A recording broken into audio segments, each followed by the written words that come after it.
Bonjour à tous, bienvenue à l'émission Rencontre. Les Jeux paralympiques d'hiver 2022 se tiennent en ce moment en Chine.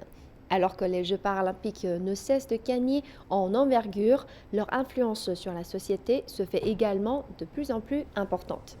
Comment les Jeux paralympiques contribuent-ils à une meilleure visibilité et une plus grande protection des personnes handicapées? Dans la première partie de cette émission, nous allons en discuter avec deux invités, mon collègue Yves Mouillet, présentateur de CGTN français, et M. Wang Kun, professeur de français à l'Université des langues étrangères de Beijing.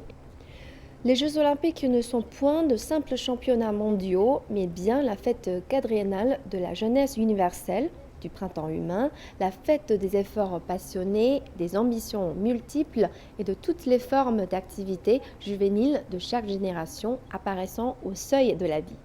Il s'agit de l'une des citations les plus connues de Pierre de Coubertin, le père des Jeux olympiques modernes. Dans la deuxième partie de cette émission, M. Dong Qiang, membre correspondant de l'Académie des sciences morales et politiques de l'Institut de France et professeur à l'Université de Pékin, va nous parler de sa participation au travail de traduction en chinois du manifeste olympique de Pierre de Coubertin et de sa vision de l'esprit olympique. J'ai d'abord le plaisir de recevoir M. Wang Kun et Yves Mouillet. Bonjour. Bonjour, bonjour. Bonjour, Bienvenue. merci. Les Jeux paralympiques offrent une plateforme mondiale aux athlètes handicapés qui leur permet de montrer leur performance sportive, mais aussi d'attirer l'attention de la société sur leurs conditions de vie. Mais beaucoup de gens se posent la question, pourquoi séparer les Jeux olympiques et paralympiques? Quelle signification revêtent les Jeux paralympiques ainsi que le développement du handisport? Yves, quel est votre point de vue? Je pense qu'il y a plusieurs éléments de réponse possibles. Et d'ailleurs, dans votre question même, nous disposons d'emblée d'éléments de réponse. Puisque, en effet, ces Jeux paralympiques se distinguent des Jeux olympiques tout simplement parce qu'il s'agit d'attirer l'attention des spectateurs, l'attention du monde sur les personnes qui sont atteintes d'un handicap, quel qu'il soit. Donc leur montrer, regardez, environ 15% de la population mondiale est atteinte d'un handicap et il est très important de traiter les personnes en situation de handicap comme des êtres humains normaux. Ça, ce serait le premier point. Le deuxième point, je pense qu'en termes d'infrastructure, quelle que soit la ville qui prépare l'accueil des Jeux olympiques, il est extrêmement compliqué d'attirer à la fois deux Jeux olympiques complètement distincts. Donc en termes d'infrastructure, il s'agirait de préparer le double de lits, le double de pistes. Les pistes de ski, par exemple, parce que là c'est les Jeux olympiques d'hiver, ne sont pas forcément adaptées pour les personnes en situation de handicap. Donc du coup, en termes d'infrastructure et de coûts financiers, c'est quasiment impossible pour quel que soit le pays de préparer ce genre de Jeux olympiques. Et M. Wang Kun, que pensez-vous de l'importance du développement du handisport? Si vous parlez de développement de l'handisport en Chine, je crois que depuis ces dernières années, on a constaté un grand développement de ce sport, notamment après les Jeux de Pékin 2008. Donc à partir de là, beaucoup de personnes handicapées participent au sport, au handisport.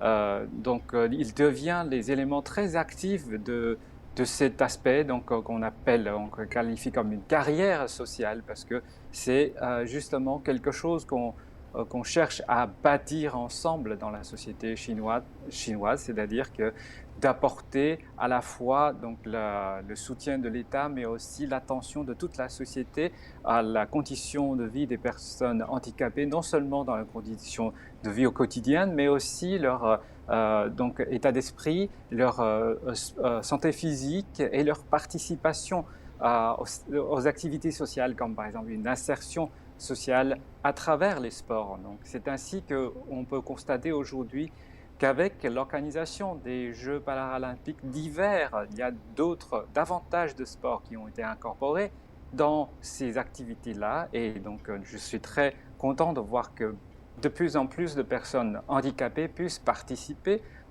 sport d'hiver aussi. Et vous avez participé à la cérémonie d'ouverture du village paralympique en 2008. Pouvez-vous nous parler un peu de cette expérience? Oui, effectivement, j'étais le présentateur de la cérémonie d'entrée au village paralympique de 2008 à Pékin, dont je suis très très fier, j'en suis toujours très très fier de cela. Et en même temps, je suis également très touché, très ému par la présence d'une cinquantaine de membres de délégations chinoises qui sont présents à l'entrée. Donc c'est vraiment splendide, très grandiose. Donc on n'aura jamais imaginé qu'il y aura autant de personnes handicapées malgré leurs conditions, malgré leur handicap. On fait des efforts pour arriver à un niveau sportif international et de participer aux Jeux paralympiques en représentant la Chine, c'est quelque chose de vraiment très émouvant.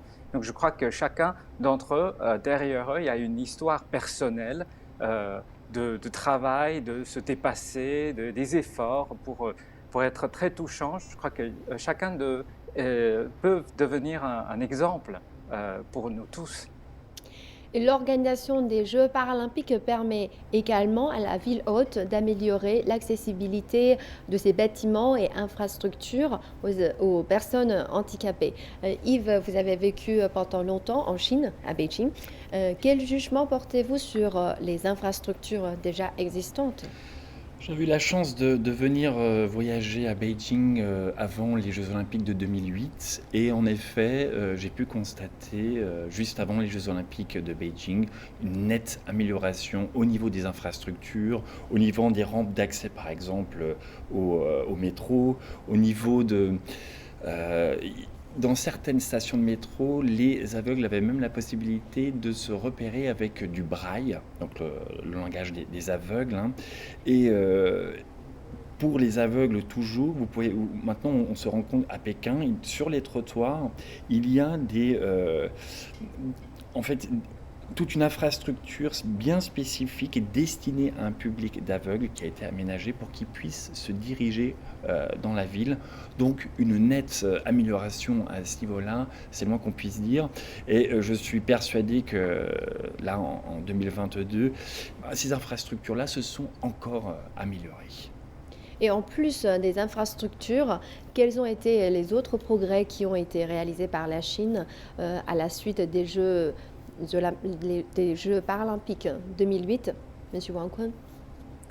Et je crois que je veux ajouter un point sur ce qu'a dit Yves, je suis tout à fait d'accord, mais en fait on a aussi constaté le changement de législation concernant les personnes handicapées, notamment dans leur déplacement en ville. En fait, auparavant, on n'avait pas prévu de chiens dans le métro. Mais avec cette possibilité d'accès accordé aux personnes handicapées, notamment les malvoyants, en fait, donc, prend le transport en commun, notamment le métro, mais ils doivent souvent être quittés par un chien de guide d'aveugles. Donc, ils doivent être accompagnés par le chien pour assurer leur autonomie dans le déplacement. Mais dans la loi, cela n'a pas été prévu. Donc, du coup, cela crée un certain conflit donc, entre l'administration et l'intérêt des personnes handicapées. Et sur l'Internet, on a constaté une vague d'opinions populaires qui sont en faveur des personnes handicapées. Et donc, du coup, les législateurs ont modifié les réglementations pour permettre justement à ces chiens, bien sûr, qui tombent dans les critères de rentrer dans le métro.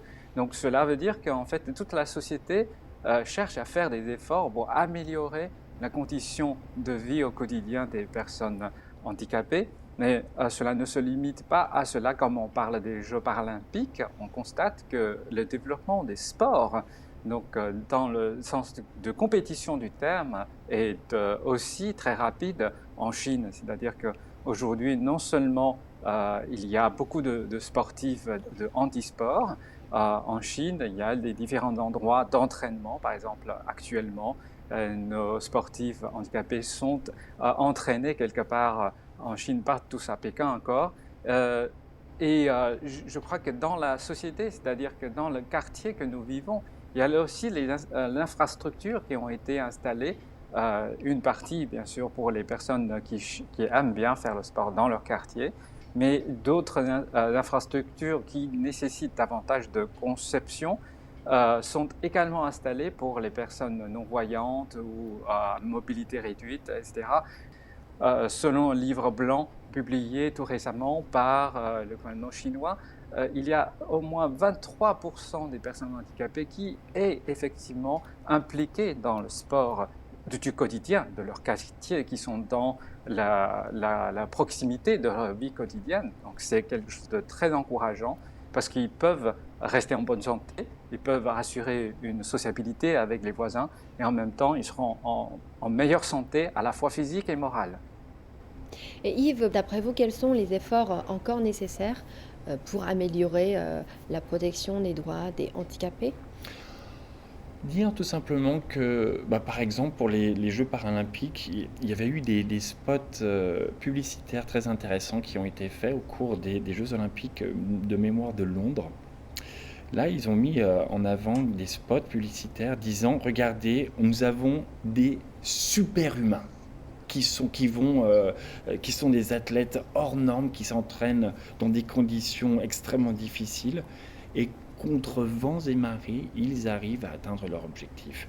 Et je crois que c'est là qu'il faut vraiment accentuer le changement, dire aux gens, regardez, nous avons en face des gens qui sont exceptionnels, qui ont un mental d'acier, et il faut les regarder comme ça, et non pas comme des gens qui sont atteints. Il ne faut pas faire preuve de pitié à leur égard, Hmm. mais au contraire les considérer comme des gens qui sont nos égaux et leur dire, on peut vous tendre la main, on peut vous donner un coup de main, mais nous n'avons pas de pitié de vous, car vous vous en sortez très bien avec votre force de caractère. Et Monsieur Wang Kun, qu'en pensez-vous? Les efforts... Je crois que Yves, oui, a très bien résumé. En fait, on ne peut pas discriminer ces personnes-là, euh, vu leurs conditions donc de vie et de professionnelles, mais il faut non plus dramatiser, c'est-à-dire qu'ils n'ont pas besoin de notre pitié, ils ont besoin de notre amitié, ils ont besoin de vivre comme nous, comme des égaux. Donc c'est ça l'objectif de nos Jeux paralympiques aussi. Donc le slogan, et ce sont les deux jeux olympiques et paralympiques tout aussi splendides. C'est-à-dire que tout cela mérite notre attention, les performances sportives des personnes, des sportifs de premier niveau mondial, mais vous avez de l'autre côté aussi les superhumains qui ont donc dépasser leurs capacités et de réussir malgré leur handicap pour arriver jusqu'à la scène internationale. Le sport, c'est vraiment quelque chose de splendide pour nous tous. Ouais. L'excellence, le respect, l'amitié, ce sont les trois valeurs de l'olympisme. Merci Yves, merci Monsieur Wang Kun pour vos commentaires. Merci à vous. Merci.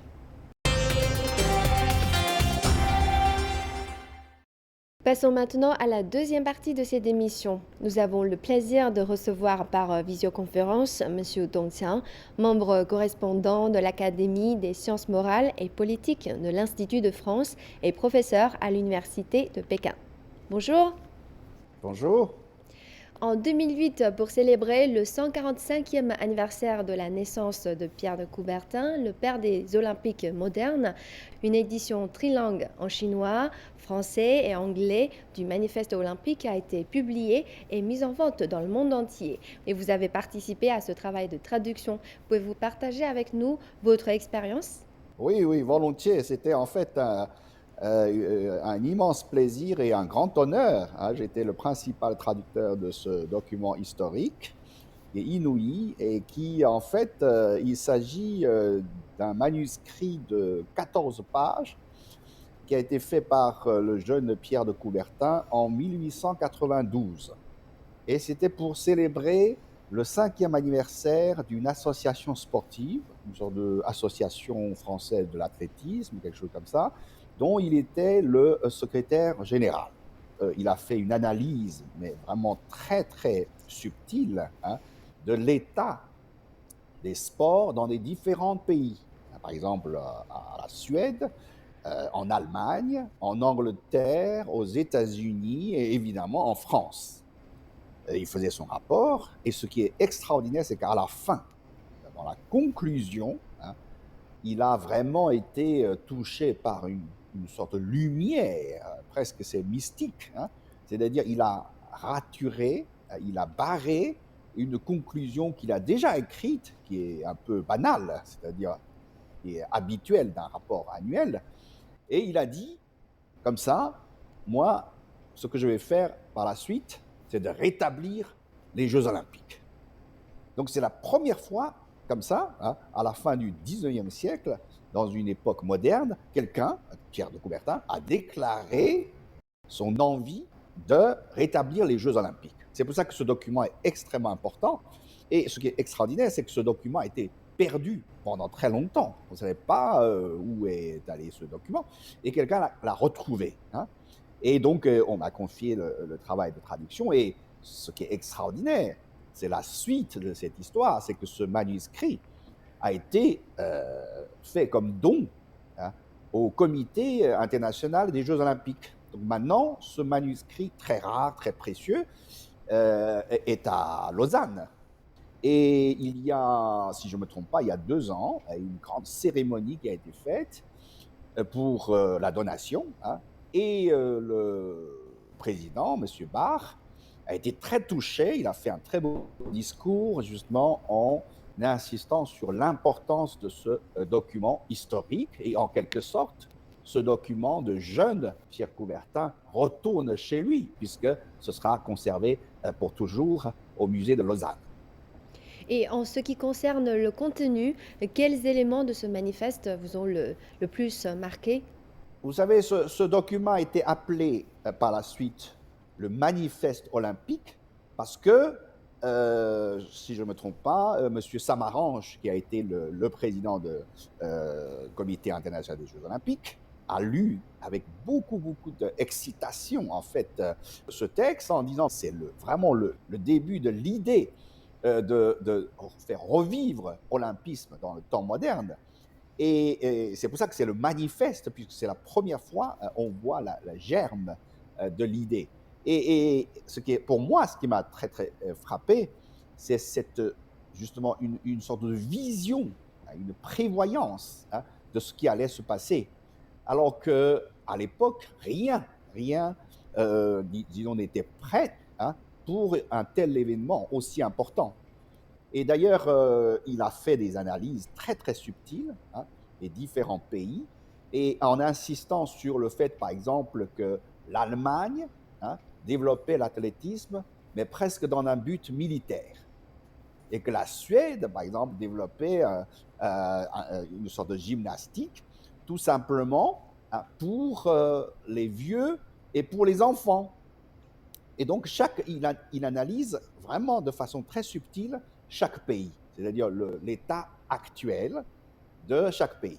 Mais ce qui m'a vraiment frappé, c'est que sa vision lui a permis de dire qu'en fait, le sport, ce n'est pas pour chaque nation. Le sport, c'est pour l'humanité. Et que non seulement le sport, c'est pour l'humanité, en plus, c'est un moyen de paix mondiale. Et en plus, hein, il a vu que le sport, comme il a dit, c'est devenu quelque chose à la fois de populaire et international. Donc le temps est venu. Donc il avait vraiment une constatation très juste, hein, de ce qui allait se passer. Et justement, cette vision lui a permis, donc après 2 ans après, hein, il a pu monter justement un comité et on connaît la suite, c'est qu'il a pu monter les premiers Jeux olympiques à Athènes. Que représente pour vous l'esprit olympique? Évidemment, maintenant, tout le monde parle d'excellence, faire mieux, plus fort, etc. Mais en même temps, si on se plonge dans ce texte, moi, je pense que la première idée pour Pierre de Coubertin, c'est évidemment la paix mondiale. Et en même temps, l'idée que le sport, l'athlétisme, hein, peut évidemment aider aux gens de mieux vivre l'époque moderne, c'est-à-dire de mieux se connaître, hein, les nations vont se rapprocher, etc. Donc il a appelé ça à la fois une sorte de démocratisation et de l'internationalisation, hein. Donc le sport sert à quelque chose, pour mieux unir, disons, les différentes nations, et mieux, évidemment, mieux unir pour l'humanité. Ça, c'est évident. Et d'après vous, en quoi cet esprit olympique rejoint l'idée d'une communauté de destin pour l'humanité? C'est très intéressant parce que à l'époque, par exemple, à l'époque, c'est-à-dire fin 19e siècle, hein, les gens pensaient d'abord que les différentes nations, hein, font des sports différents parce qu'ils ont des situations géographiques différentes. Certains pays sont au nord, certains pays sont au sud. Donc, il y a des gens qui sont plus forts pour un tel sport et tel autre. Et surtout, à l'époque, les gens pensaient que les différents sports sont plutôt gênants par rapport aux autres. C'est-à-dire, si vous exercez un tel sport, eh bien, vous ne pouvez pas mieux faire dans l'autre sport. C'est-à-dire, l'un va empêcher l'autre, hein. Alors que l'idée de Pierre de Coubertin, c'est que justement, l'un ne va pas empêcher l'autre. Il faut que les sports se développent ensemble, hein, et à travers différentes nations. C'est-à-dire qu'il y a un but commun ou un but en commun, hein. Et évidemment, donc, ce développement, ce n'est pas pour une seule nation. Ce n'est pas pour l'intérêt d'un seul pays. C'est l'intérêt pour l'ensemble des peuples, hein, des différents peuples, et on a une sorte de même objectif. Évidemment, c'est, on peut dire, c'est quelque chose comme un destin commun, évidemment, hein. C'est un peu, le terme n'est pas encore inventé, mais évidemment, ça peut rejoindre l'esprit. Et l'année dernière, la devise olympique a été modifiée pour la première fois en 130 ans et le mot ensemble a été ajouté. Et puis cette année, le slogan des JO d'hiver de Beijing est ensemble vers l'avenir. Quel sens particulier revêt ce mot ensemble à l'ère post-épidémique?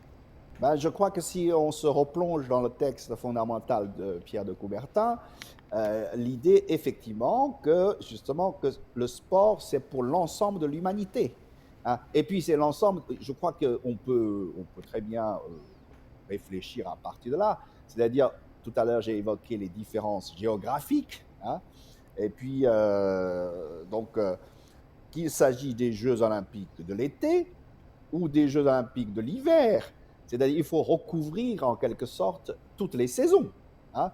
Il faut que ça touche, hein, vraiment l'ensemble, hein, de l'humanité. Voilà. Donc l'idée de ensemble, effectivement, ça rejoint l'idée universelle des Jeux olympiques, hein, parce que les Jeux olympiques, c'est quelque chose qui est justement au-delà de chaque nation différente. Surtout aujourd'hui, hein, dans ce contexte de confinement, de fermeture des frontières, etc., eh bien, j'espère justement que le sport, hein, les Jeux olympiques et d'autres sports vont nous permettre justement de sortir, hein, de regarder, apprécier les Jeux sur place et évidemment de sortir éventuellement de nos frontières et qu'il y a une meilleure circulation. Voilà. Et d'après vous, quels sont les points communs qui peuvent exister entre la culture traditionnelle chinoise et l'esprit olympique? Ah, ça c'est une, une question assez difficile parce que si on regarde la culture chinoise, c'est vrai que pendant une très longue période, hein, disons que l'État n'insistait pas trop sur le sport. Vous savez, la Chine est un grand pays lettré, un pays de mandarins, de lettrés. On insiste beaucoup sur le travail intellectuel, sur la calligraphie, sur la capacité de faire des poèmes, d'écrire de beaux textes, etc. Mais en même temps, hein, si on remonte un petit peu à la source, hein, quand on regarde par exemple Confucius, hein, bah, Confucius, tout le monde le connaît comme un grand philosophe, mais en même temps, Confucius, si on le regarde avec une vue moderne, actuelle, est un grand sportif. Physiquement, hein, c'est quelqu'un très costaud, il est très grand, il est très fort, hein, et il a une vraie force physique. Et dans son, disons, système d'éducation, le sport quand même occupe une place, surtout il incite beaucoup, par exemple, sur le tir à l'arc. Il considère qu'on peut justement faire ajouter ça au rituel, les fameux rites, hein, et que c'est nécessaire que, justement, que tout le monde sait qu'en Chine, on insiste sur le fait qu'il faut une sorte de... Pour un homme parfait, hein, il faut qu'il soit à la fois lettré et en même temps capable des exercices physiques. Voilà. Donc il y a effectivement cette idée. Et en même temps, ce qui est très important, c'est que c'est cette union entre le corps et l'esprit, que c'est quelque chose de lié, hein, qu'on ne développe pas, disons, l'esprit sans développer le corps, hein, et vice-versa. Donc l'ensemble, le corps et l'esprit, hein, évidemment, font partie d'un système plus grand de l'univers, hein. On doit respecter la nature, mais l'idée de respecter la nature, justement, c'est qu'on respecte à la fois l'esprit et la physique.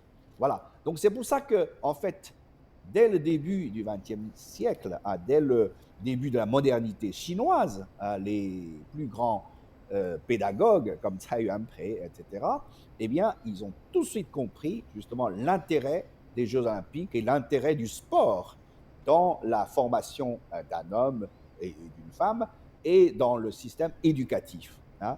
On insiste beaucoup, en Chine on dit 德智体全面发展, c'est-à-dire il faut qu'un développement complet, hein, de l'esprit, de la morale et du corps, c'est-à-dire du sport. Voilà. Donc ça, c'est quelque chose, effectivement, qui fait partie, dans ce cas-là, de la culture chinoise. Et Beijing est la première ville à accueillir à la fois les JO d'été et d'hiver. Quel type d'héritage cette expérience va-t-elle transmettre à la Chine ainsi qu'au monde entier? La première chose qu'on peut constater, c'est d'abord l'urbanisme, c'est le développement pour la ville. Vous savez, je suis rentré en Chine juste quelques années avant les Jeux olympiques. Et le changement, hein, de cette ville, hein, la modernisation de cette ville au niveau de l'architecture et de l'urbanisme est frappant, hein, extraordinaire. Et je pense que c'est dû justement aux Jeux olympiques. D'abord, évidemment, des Jeux olympiques de 2008, hein, avec tous ces stades, etc., qui ont changé vraiment la figure, hein, disons, de cette ville.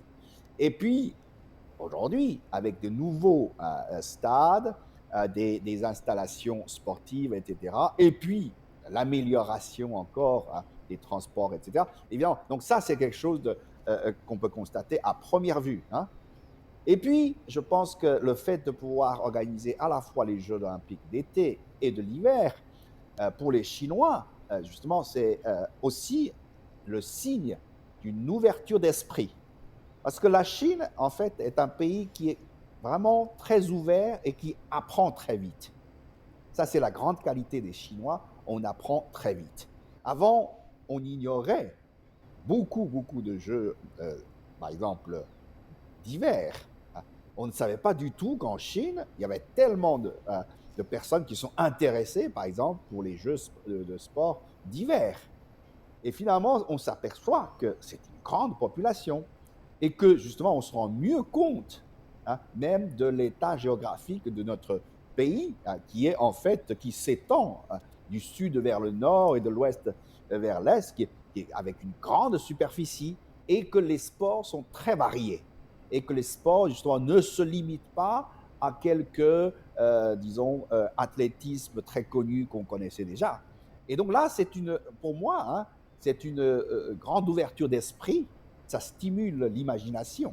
Et puis, c'est évidemment pour les enfants, pour les étudiants, etc., il y a une meilleure condition pour justement le sport et évidemment pour l'éducation physique et pour l'éducation en général.